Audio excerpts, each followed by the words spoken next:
Russia has no intention of deploying tactical nuclear weapons in Ukraine, a foreign ministry spokesman said on Friday, a day after Moscow's top diplomat in the US chided Western officials for targeting it with baseless accusations.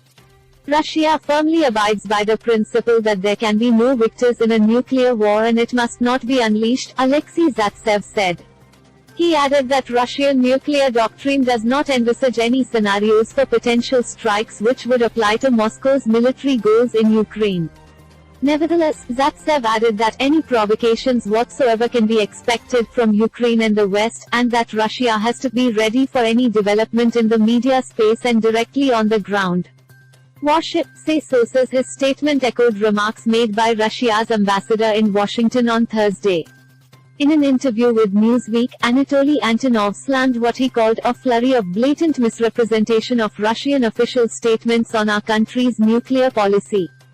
He accused top U.S. military leaders, including the Defense Secretary and Joint Chiefs of Staff, of falsely blaming Moscow for escalating nuclear tensions, calling their claims baseless and part of a propaganda campaign against Russia in response to the steps taken to neutralize threats to our national security emanating from the Ukrainian territory.